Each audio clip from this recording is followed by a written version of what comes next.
Salut à tous et bienvenue dans cette nouvelle vidéo de yoandev.co. Et je suis ravi de vous retrouver aujourd'hui pour lancer enfin cette série de vidéos. Et une série de vidéos où on va suivre un projet de A jusqu'à Z, c'est-à-dire de l'expression des besoins du client jusqu'à la mise en production de ce site internet. Et pour rajouter un petit peu de piquant et de réalisme à cette série, pour que finalement on soit confronté à des vraies problématiques, eh bien on va suivre un vrai projet qu'une vraie personne m'a demandé. De cette façon, eh bien comme ça, on va pouvoir ensemble avancer dans ce projet. Alors, au moment où je tourne cette vidéo, je n'ai absolument aucune idée du nombre de vidéos qu'il va y avoir dans la série, puisque je vais la tourner au fur et à mesure que je vais avancer dans ce vrai projet. Mais avant de débuter, vous connaissez un petit peu maintenant la chanson, tous les youtubeurs vous le disent. Alors je vais faire la même chose, n'oubliez pas de mettre un petit pouce bleu à cette vidéo si elle vous plaît, ou vous pouvez le mettre dès maintenant, comme ça au moins vous êtes débarrassé entre guillemets. Si c'est la première fois que vous tombez sur la chaîne, eh bien abonnez-vous à la chaîne et activez la cloche de notification, comme ça vous allez pouvoir suivre la série toutes les semaines, le samedi, qu'est-ce que je dis le vendredi, le samedi à 9 h. Pour ceux qui ne connaissent pas la chaîne aussi, on a l'habitude sur la chaîne de faire des vidéos sans montage, sans coupage, sans artifice, et donc eh bien, on réalise comme ça les vidéos en one shot, ce qui vous permet vous aussi d'avoir quelque chose qui soit un petit peu plus réaliste dans la façon d'aborder les choses. Allez, on va rentrer un petit peu dans le vif du sujet. Et je veux bien vous présenter le projet que l'on va mener ensemble dans cette série de vidéos. Le projet, c'est la création d'un site internet pour un artiste peintre. Alors j'ai été contacté par un artiste peintre, bon je ne fais pas durer le suspense, mon papa qui est peintre et qui souhaite avoir un site internet et qui a bien voulu, qui a bien accepté en tout cas qu'on documente la création de son site internet sur une série vidéo. Donc, je le remercie au passage d'avoir accepté qu'on documente les coulisses un petit peu de la création de son site internet. Ça permet de vous partager un petit peu toutes les réflexions qu'on va avoir. Et puis, comme ça, au moins, on a un vrai projet, qu'une vraie demande et un vrai client. Alors, en l'occurrence, c'est mon papa. Je ne vais pas le faire payer, vous vous en doutez bien. Mais on aura quelque chose qui sera réaliste. Alors, le projet, qu'est-ce que c'est concrètement? Alors, vous allez voir, c'est très simple. Le but du jeu, c'est de mettre en place un petit site internet qui va présenter quoi? Qui va présenter les dernières peintures, qui va présenter un portfolio où on va pouvoir classer par catégorie. Il faut qu'il y ait aussi une espèce de petite page d'actualité sous forme de blog, mais vraiment quelque chose de minimaliste. Il faut qu'il y ait une page pour qu'on puisse contacter via un formulaire de contact, par exemple. Il faut qu'il y ait la possibilité de laisser des commentaires, notamment sous les œuvres. Comme ça, on peut avoir un retour sur les œuvres qui sont mises à disposition sur le site internet. Et puis pour chacune des œuvres, vous allez le voir, on pourra spécifier un certain nombre d'éléments. La taille, est-ce que c'est en vente, un titre, une description de l'œuvre, la date de réalisation, etc., etc., etc. Donc, voilà le projet, projet simple en fait, qu'on va réaliser avec Symfony 5. Et comme moi, je ne suis pas du tout un développeur front-end, mais alors, pas du tout, je vais utiliser un template Bootstrap qu'on a choisi avec mon père. Je vous le montrerai ultérieurement quand on sera à cette étape-là. Et on va utiliser donc du coup un template Bootstrap. Alors oui, je sais, Bootstrap, c'est discutable, mais quand on n'y connaît pas grand-chose en front-end, eh bien, ça permet facilement de faire quelque chose avec un rendu qui est plutôt pas mal, sans perdre de temps, entre guillemets, sur le CSS, la mise en page, l'intégration. Quand on n'est pas spécialiste, eh bien, on s'appuie sur ce qu'on connaît de façon pragmatique. Ce que je connais le mieux, c'est Bootstrap, donc on va utiliser Bootstrap sur ce projet. Alors aujourd'hui, dans cette vidéo, et vous avez dû le voir dans le titre de la vidéo, on va pas commencer tout de suite à rentrer dans le code. Ça serait une énorme erreur que de débuter directement par le code. Parce que si on faisait ça, certainement qu'on allait peut-être partir dans une impasse et à un moment donné se dire « Ah, je suis coincé » et devoir refaire un certain nombre de choses, revenir en arrière. Et on sait à quel point des fois ça peut être un peu compliqué. Donc aujourd'hui, ce que l'on va faire, c'est que je vais vous présenter une technique, une approche qui est, on va dire, quelque chose que j'ai bricolé dans mon coin à force d'habitude et qui va nous permettre, comme ça, d'animer le projet. Alors, c'est une façon d'organiser le projet, d'organiser les tâches et ça va être important puisque c'est ce qui va faire vivre le projet au fur et à mesure. Et alors pour ça, moi j'ai l'habitude d'utiliser un outil qui s'appelle Trello. Et dans Trello, on va pouvoir comme ça mettre toutes les informations importantes du projet. Alors ce que je vais faire, c'est que je vais créer un nouveau tableau Trello. On va créer les petits rudiments, puis après je vous montrerai le tableau que j'ai déjà préparé avec un certain nombre de fonctionnalités que j'ai listées avec mon père pour son site internet. Alors on ne va pas faire tout l'exercice ensemble parce que ça prendrait plusieurs heures, mais au moins vous montrer la logique de comment est-ce que je m'y suis pris. Donc en général, moi sur un tableau Trello, je mets souvent une première colonne que j'appelle information et qui va contenir des informations généralistes ou des choses que je souhaite avoir sous la main. Ensuite, je crée une autre colonne que je vais appeler backlog. Backlog, ça sera la liste des fonctionnalités ou des tâches techniques, voire administratives, que l'on doit faire. Ensuite, je crée une autre colonne que je vais appeler sprint. Alors ceux qui connaissent un peu Scrum, etc., peut-être ça va faire résonance chez eux. Alors c'est un petit peu l'idée, mais sans rentrer dans toute la théorie, etc., etc. Donc avec une approche beaucoup plus libre, mais on va raisonner avec des sprints. C'est-à-dire que concrètement, dans notre cas, à chaque vidéo, on viendra remplir sprint avec ce que l'on va faire dans la session du jour. Et puis, on va faire évoluer les tâches comme ça au fur et à mesure qu'on va avancer dans le projet. Donc, il y a aussi une colonne en cours. Et la colonne que tout le monde préfère, c'est la colonne terminée. C'est quand on a terminé les tâches et qu'on a fini avec ça. Donc, en général, voilà, je commence comme ça. J'organise mon travail de cette façon. Et ensuite, ce que je fais, c'est que dans Info, je me crée une petite carte que j'appelle Moscow. Moscow, c'est une technique qui est utilisée pour faire de la priorisation de tâches. Et donc, pourquoi est-ce que je me crée une petite carte qui s'appelle Moscow? Simplement parce que je vais venir mettre mes étiquettes et qui vont me permettre, vous allez le voir après, de venir hiérarchiser les tâches par ordre de priorité. Donc là, je ne vais pas le faire, je vais vous montrer tout de suite le tableau pré-rempli que j'ai préparé à l'avance pour que vous puissiez découvrir un petit peu les tâches qui nous attendent dans ce projet. Donc voilà, on retrouve les mêmes colonnes et on retrouve la fameuse carte Moscow ici. Et Moscow, ce qui est intéressant, c'est dans le mot, il ne faut pas lire les O, on lit juste le M, S, C et W. Et en français, ça fait ce qui doit être fait dans la mesure du possible. C'est-à-dire que c'est quelque chose d'essentiel ou ce qui pourrait être fait si cela n'a pas d'impact sur d'autres tâches et ou ne sera pas fait cette fois-ci. Donc on utilisera ça, vous le verrez plus tard, pour hiérarchiser les choses que l'on doit faire en priorité les unes par rapport aux autres. Ça nous permet un petit peu d'y voir plus clair. Ce que je fais généralement aussi dans la colonne info, c'est que je me crée deux modèles de cartes. Un modèle de carte que je vais appeler User Story. Alors attention, je préviens tout de suite. Si vous êtes très à cheval sur les termes employés, sur les approches, sur les méthodes, je suis désolé pour vous, mais c'est une approche que moi j'ai un petit peu adaptée, que j'ai fait à ma sauce, parce que là en l'occurrence c'est un projet que je vais mener seul, donc autant adapter les outils, les rendre un peu plus simplistes, parce que là il n'y a pas besoin non plus pour un projet comme ça d'avoir des outils très très avancés.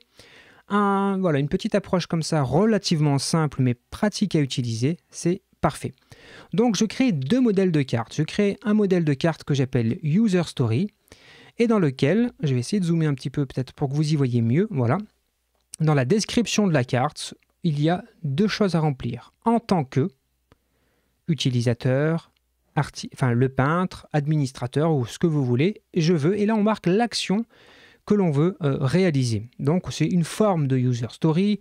vraiment très minimaliste, mais vous avez compris l'idée, ça permet de, comme ça, faire la liste de toutes les fonctionnalités dont on va avoir besoin dans l'application en fonction de qui on est. Donc ça, c'est très pratique, notamment quand on est en discussion avec la personne qui vous commande l'application pour venir, comme ça, détailler petit à petit les différentes fonctionnalités nécessaires. Donc je crée un modèle comme ceci, et je me crée une autre carte qui est un modèle plutôt tech, et c'est pour toutes les tâches techniques qui ne sont pas directement des fonctionnalités. Je pense par exemple à la création du projet Symfony, l'installation d'une dépendance ou des choses comme ça. Voilà, ça c'est pas quelque chose qui concerne, on va dire, directement le client, ce sont des tâches plus techniques. Et donc, on va utiliser ce modèle de carte. On pourrait aussi créer d'ailleurs une carte administrative pour tout ce qui est administratif, déclaration, CNIL, si par exemple, si ça fait partie des choses que vous devez faire dans le projet qui vous est confié. Là, en l'occurrence, on reste très simple, on n'a pas besoin d'aller dans ce détail-là. Et donc, avec mon père, on a eu plusieurs discussions sur les fonctionnalités qu'il souhaitait offrir sur son site internet. Et donc, j'ai rempli, vous voyez, la colonne backlog, il y a déjà pas mal de fonctionnalités qui sont remplies. Je vais prendre une carte et on va l'expliquer un petit peu ensemble, ce qui s'est passé. Donc, vous avez vu, j'ai utilisé la carte modèle User Story et j'ai rajouté une petite étiquette. En vérité, ce que j'ai fait, c'est que j'ai créé des étiquettes en plus de la priorisation et notamment des étiquettes qui correspondent à la personne de la user story. Donc là, par exemple, visiteur et peintre. Ce sont les deux utilisateurs que j'ai identifiés pour le moment sur l'application. Donc comme ça, au moins en un coup d'œil, on voit que cette user story concerne les visiteurs. Et là, en l'occurrence, qu'est-ce que c'est? C'est en tant que visiteur, je veux consulter un portfolio de l'artiste classé par catégorie. Donc comme ça, on le sait, quand on va développer cette fonctionnalité-là, on a les éléments principaux. Alors on aurait pu détailler beaucoup plus, mais pour le projet qui nous concerne, c'est largement suffisant. De la même façon, rappelez-vous, on souhaitait qu'il y ait aussi un flux d'actualité avec les dernières peintures, c'était quelque chose qui avait été demandé. Eh bien on a mis cette user story qui est en tant que visiteur, je veux consulter les dernières peintures. Les dernières actualités, commenter une peinture, commenter une actualité, recevoir une newsletter avec les dernières publications. Ça, c'est des choses qui ont été évoquées dans les conversations que j'ai pu avoir avec mon père. Donc avec votre client, vous devez comme ça l'interroger pour petit à petit essayer d'affiner les fonctionnalités. Par exemple, il y a la possibilité d'envoyer un message au peintre via une page de contact, consulter une page qui présente l'artiste, donc par exemple une page à propos, connaître les détails d'une œuvre. Là, par exemple, on a donné un peu plus de détails. Vous voyez, on a dit on veut le nom, la taille, est-ce qu'elle est en vente, le prix, la date de réalisation, la description et la catégorie de l'œuvre.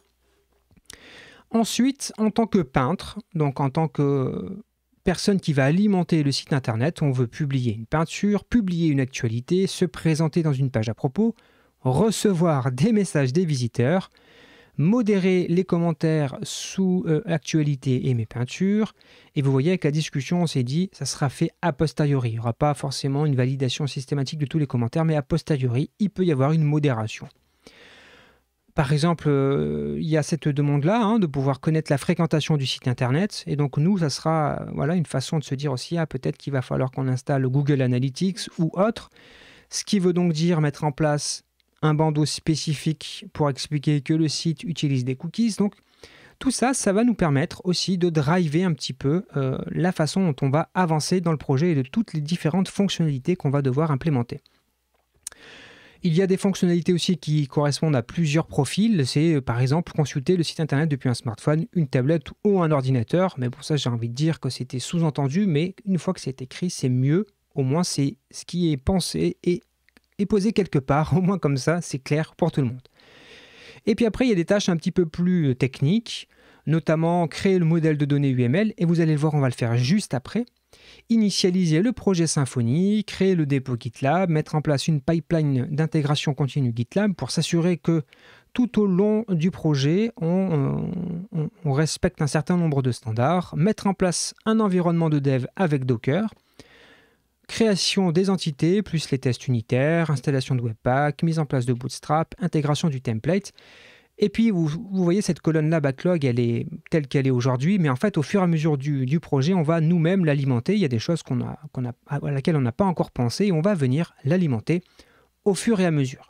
Ce que je vous propose, c'est qu'on fasse une petite priorisation. Alors, pour être très efficace aujourd'hui, on va le faire que sur les parties techniques, parce qu'aujourd'hui, on ne va pas du tout attaquer les parties fonctionnalités.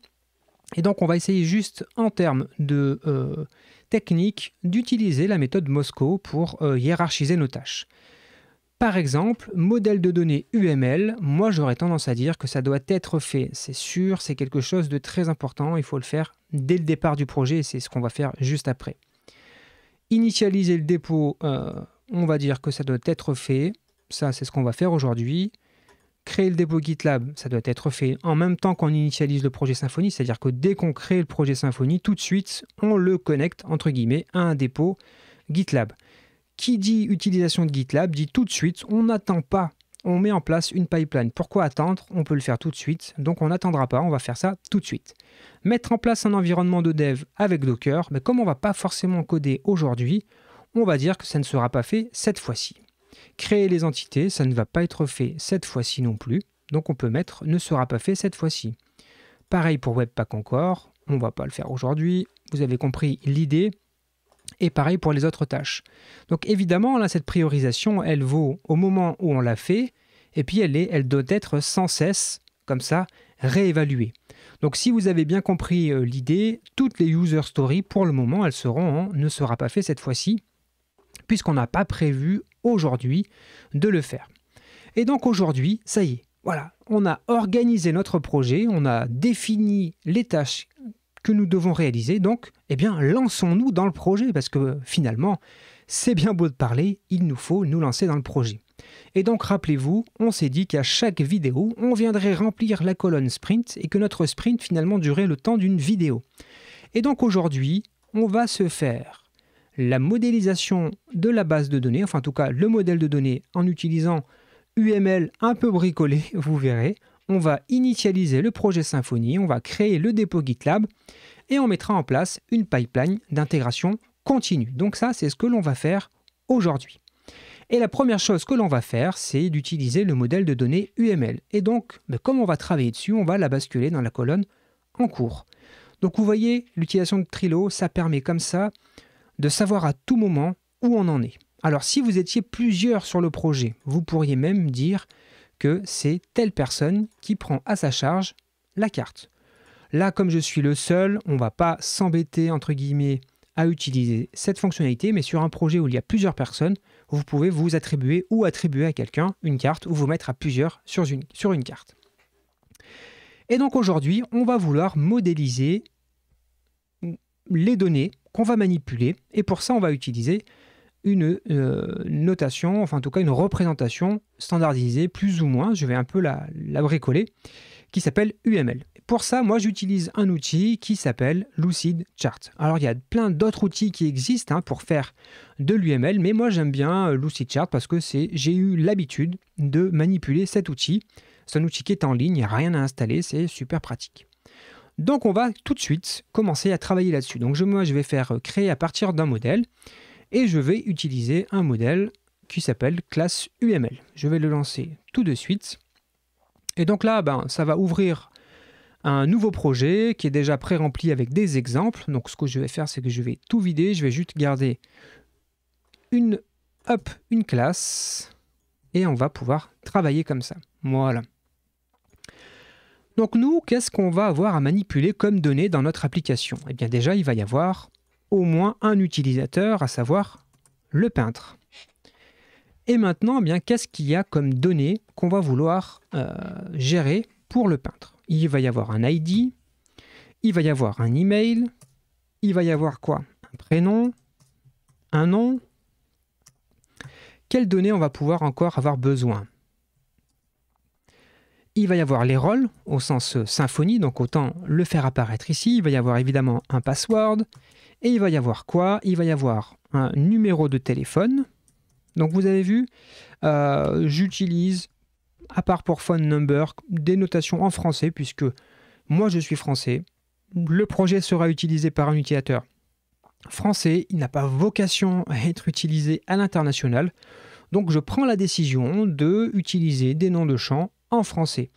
Ça peut être discutable, pourquoi pas, mais en l'occurrence, ça sera beaucoup plus simple pour échanger avec mon père sur, bien tiens, dans le champ prénom, bah, au moins comme ça, il n'y a pas de doute de savoir ton last name, ça correspond à quoi. Au moins, c'est très simple. Donc, le choix est fait, à part pour phone number, ce que je trouve que, oh, à la limite, c'est une erreur. On va marquer téléphone. Je vois pas pourquoi est-ce qu'on mettrait en anglais certaines choses. On va le mettre en français, téléphone.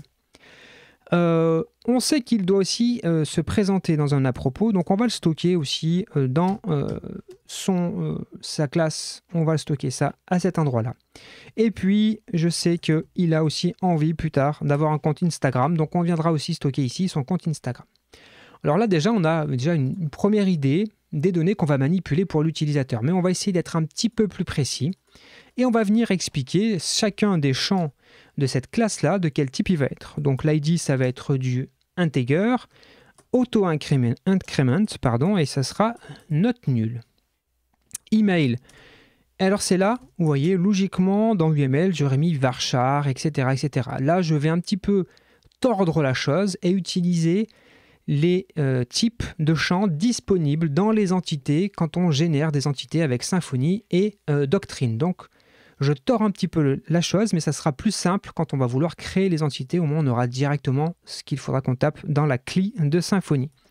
Donc, l'email, ça sera un string de 255 et ça ne pourra pas être nul. Le prénom, ça sera pareil, un string 255 qui ne pourra pas être nul. Le nom, eh bien, c'est pareil. Alors, attendez, regardez, on ne va pas s'embêter. On va faire un petit copier-coller. Hop! Voilà, le nom, ça sera aussi un string 255 note nulle. Les rôles, je crois que c'est stocké dans des arrays, donc on va mettre un array. Le password, ça sera aussi un string 255 note nulle. Le téléphone, également un string. Alors, des fois, il y en a qui stockent ça dans autre chose que des strings. Sauf que les téléphones, souvent, ça peut être marqué plus 33, 6, etc. Donc, il y a le plus à gérer. Ou avec le 00 qui est entre parenthèses. Donc, moi, j'ai l'habitude, peut-être que c'est une erreur, dites-le moi dans les commentaires, de stocker les téléphones dans des strings. Je trouve que c'est beaucoup plus souple. Le à propos, ça sera du texte, parce qu'il peut y avoir un certain nombre de caractères. Donc, ça serait trop limité dans une string. On va dire qu'on peut le laisser vide. Et Instagram, de la même façon, on va dire que c'est un string, ça sera juste pour stocker l'adresse du profil, et 255, on va dire qu'il peut être nul, on n'est pas obligé d'avoir un compte Instagram. Parfait. On a déjà plus ou moins décrit notre utilisateur. Il est possible qu'en cours de route, ceci évolue. C'est une première version, ce n'est pas figé et définitif, mais ça a le mérite de rendre cela déjà posé quelque part.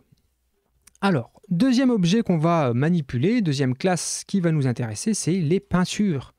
Parce que évidemment, vous le savez, le site en question, c'est pour présenter des peintures. Donc, il va falloir que l'on stocke des informations qui concernent les peintures.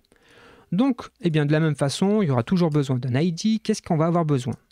La peinture va avoir besoin d'un nom.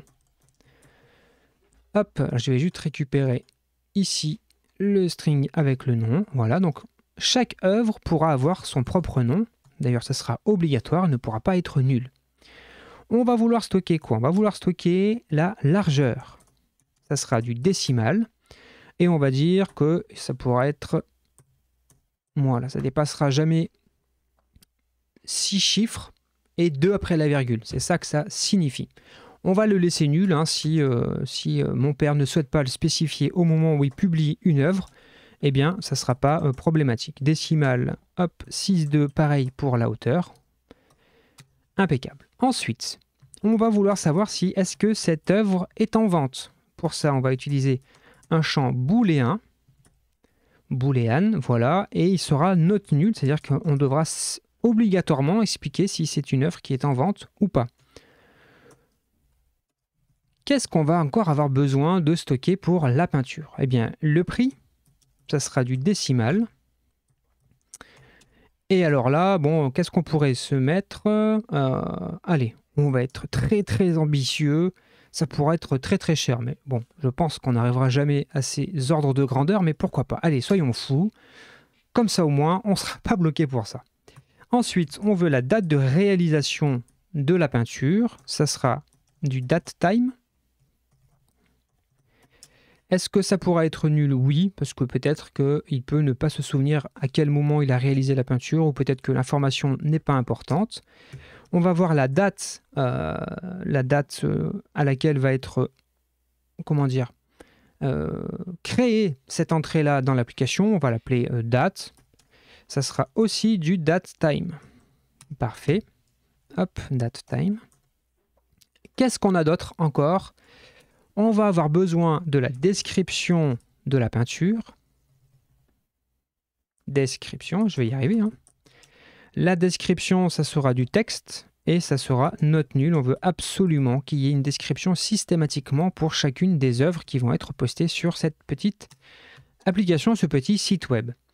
On veut savoir si cette peinture-là a vocation à se retrouver dans le portfolio. Donc du coup, on va mettre un petit booléen qui sera note nulle. Et comme ça, on pourra, à chaque fois qu'on poste une peinture, dire si oui ou non on veut qu'elle apparaisse dans le portfolio, ou si simplement on veut la poster comme ça pour dire voilà la dernière œuvre que j'ai faite, mais elle n'a pas forcément vocation à se retrouver dans le portfolio, ce qui permettra comme ça de choisir très spécifiquement les peintures que l'on souhaite retrouver dans le portfolio.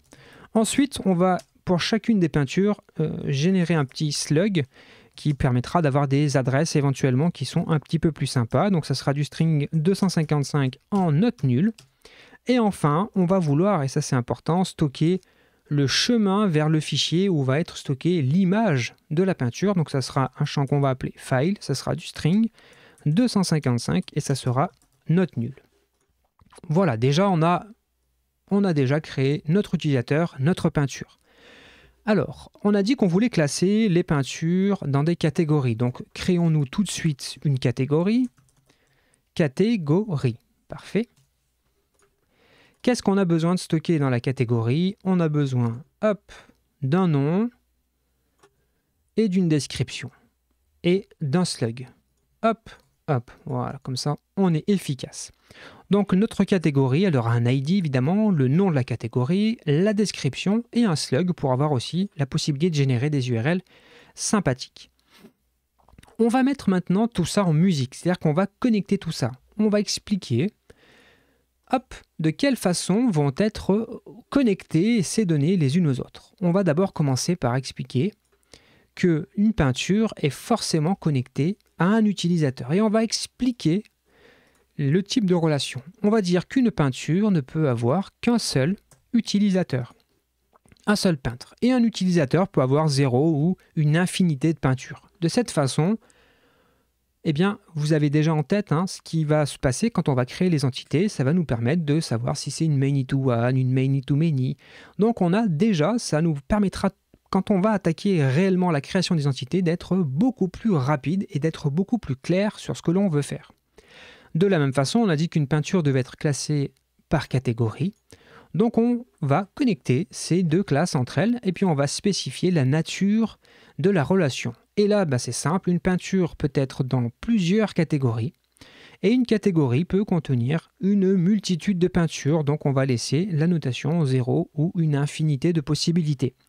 Donc concrètement, dans ce cas-là, ça sera une many-to-many. Parfait. On a dit qu'on voulait gérer aussi, rappelez-vous, des flux d'actualité, donc une espèce de blog post, pardon. Donc on va l'appeler blog post, parce que là pour le coup on peut le mettre en anglais, ça semble plutôt logique. De quoi avons-nous besoin? On va avoir besoin d'un titre, qu'on va stocker dans un string. On va avoir besoin de quoi? On va avoir besoin du contenu, évidemment. Donc là, ça sera du texte 255 note nulle. On aura besoin d'un slug, toujours, c'est toujours pratique. Et on a besoin de la date à laquelle a été postée l'actualité. Et donc on dit que c'est aussi au format datetime et que c'est note nulle. Hop, on va le spécifier. Parfait. Hop. Et donc, on va expliquer qui a posté ce blog post et on va mettre un lien entre l'actualité et l'utilisateur. Et toujours pareil, vous avez compris l'idée. On va décrire la relation entre les deux. Et un blog post peut avoir un seul et unique auteur qui est un seul utilisateur. Et l'utilisateur, lui, peut avoir une zéro ou une multitude de posts d'actualité. Et enfin, rappelez-vous, on avait dit qu'on pouvait laisser des commentaires à la fois sous les actualités et sous les œuvres, sous les peintures. Donc on va se créer une petite classe qu'on va appeler commentaires. Et dans commentaires, qu'est-ce qu'on va vouloir stocker? On va vouloir stocker un ID, ok. On va vouloir stocker un auteur. Donc là, ça sera typiquement un champ libre où la personne pourra mettre un pseudo. On va vouloir stocker quoi? On va vouloir stocker l'email de la personne qui a laissé le commentaire. Donc on va faire aussi pareil, hein, un string. Hop, on va mettre email, ça ne peut pas être nul. On va avoir besoin du contenu. Le slug, ça ne va pas être nécessaire pour les commentaires. Et on va avoir besoin de la date à laquelle a été posté ce commentaire. Et on a dit qu'on pouvait laisser des commentaires sous des peintures. Et on a dit qu'on pouvait laisser des commentaires. Hop, on va le décaler un peu là. Des commentaires sous des peintures et sous des actualités. Allez, décrivons tout de suite la nature des relations. Un commentaire peut être lié à une et une seule actualité. Et une actualité peut avoir zéro ou une multitude de commentaires. Et c'est exactement le même type de relation avec les peintures. Et donc là, si on prend un peu de recul, on a déjà une première modélisation des données que l'on va avoir à manipuler dans notre application. Donc vous avez vu, ça permet comme ça rapidement, en quelques minutes, d'être un peu plus clair sur les données qu'on va vouloir manipuler. Très bien. On retourne dans Trello et on se dit, ça c'est bon, le modèle de données UML, c'est terminé. Passons maintenant à l'étape d'après. Qu'est-ce qu'on a dans notre sprint? On a l'initialisation du projet Symfony. Eh bien, c'est parti. On va se créer un nouveau projet Symfony. Hop, je me positionne moi dans mon répertoire et je vais vous mettre ça à l'écran. Donc, moi, j'ouvre petite ligne de commande et on va créer un nouveau projet Symfony en faisant Symfony New.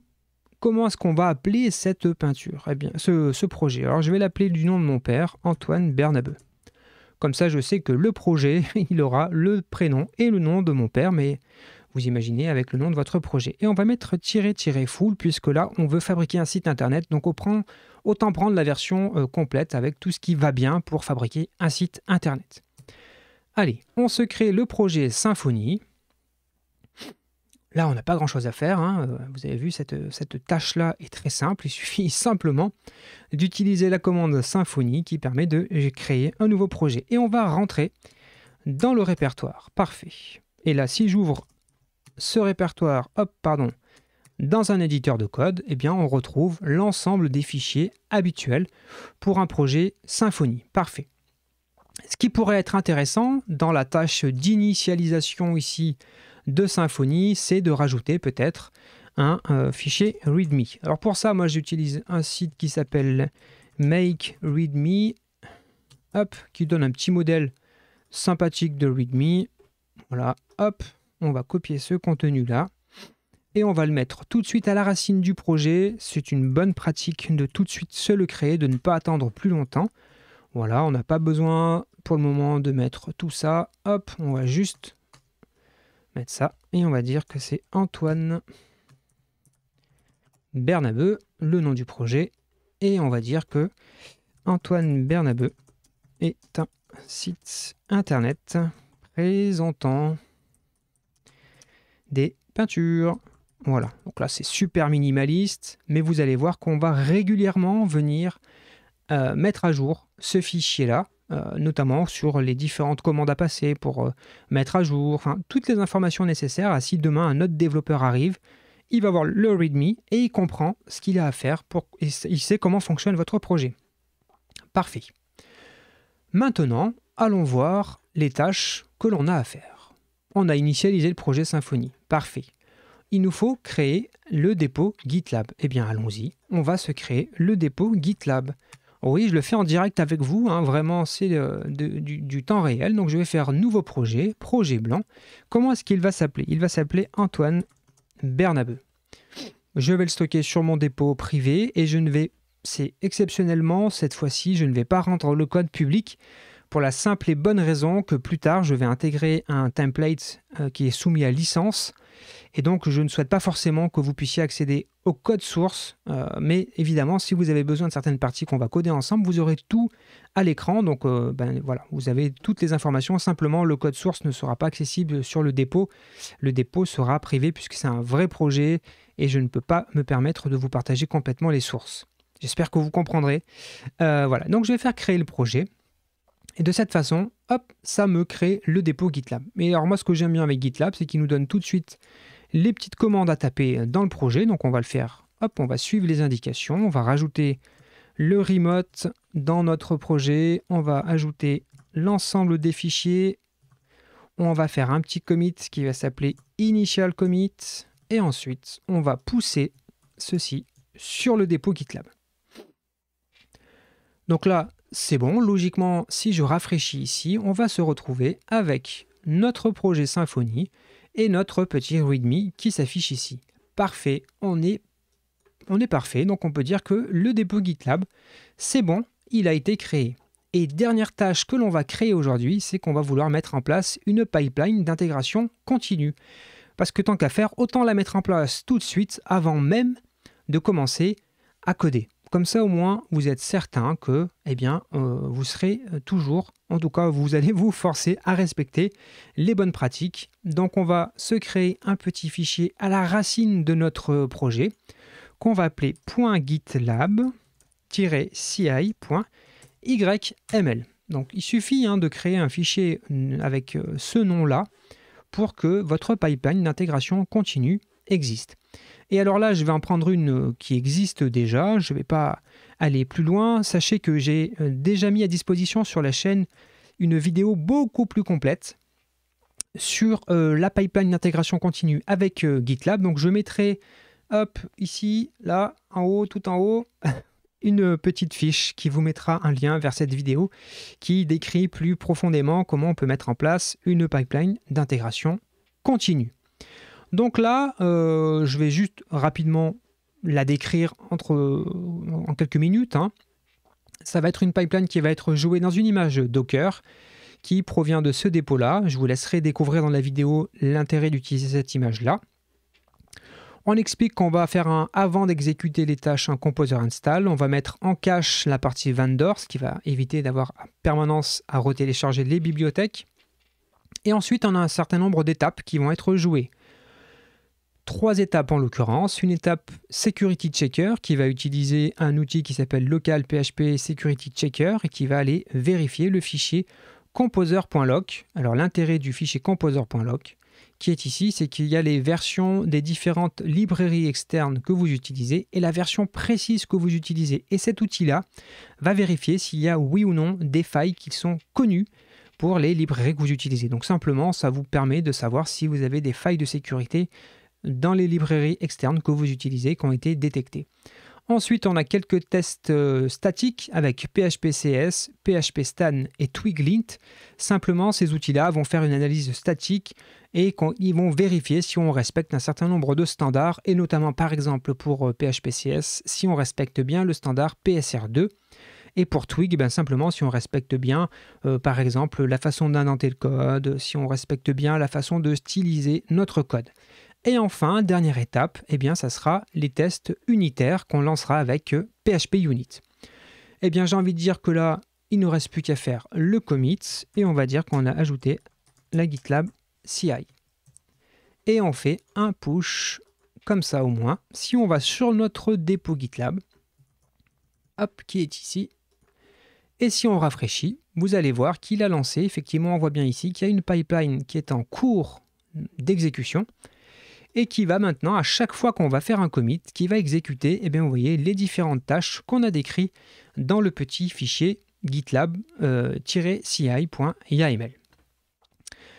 Et donc, il nous reste à faire quoi? Il nous reste simplement à dire qu'on a terminé de mettre en place notre pipeline d'intégration continue.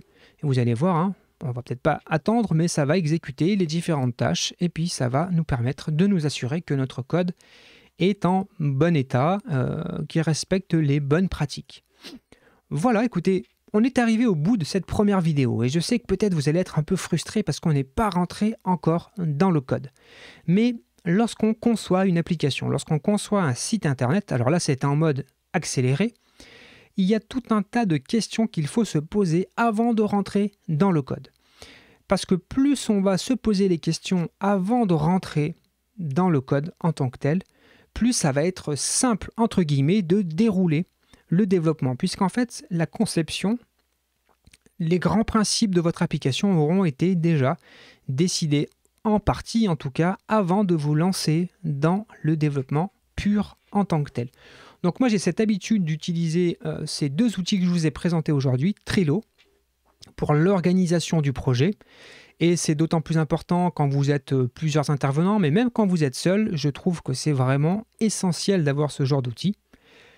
Lucidchart, qui est pratique pour faire des petits schémas comme ça. Alors là, c'est UML, mais on peut faire tout un tas de types de schémas. Moi, j'aime bien cet outil parce que du coup, j'y ai accès n'importe où. Il est sur Internet. C'est très pratique. Il y en a d'autres, hein, mais moi, j'aime beaucoup celui-ci. Aussi probablement parce que j'ai l'habitude d'utiliser celui-ci. Et puis on a mis en place tout de suite un certain nombre de bonnes pratiques. On a créé notre dépôt et j'ai envie de dire que pour la semaine prochaine, il n'y aura plus qu'à. Qu'est-ce qu'on va faire la semaine prochaine ?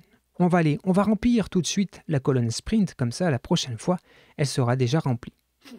On va vouloir mettre en place un environnement Docker. On va vouloir créer nos entités. On va vouloir... Est-ce que ça va pas suffire déjà ? Peut-être, on verra si c'est suffisant. Peut-être qu'on installera Webpack, Bootstrap et qu'on mettra en place le template. Peut-être c'est ambitieux, on verra ce qu'on fera la semaine prochaine.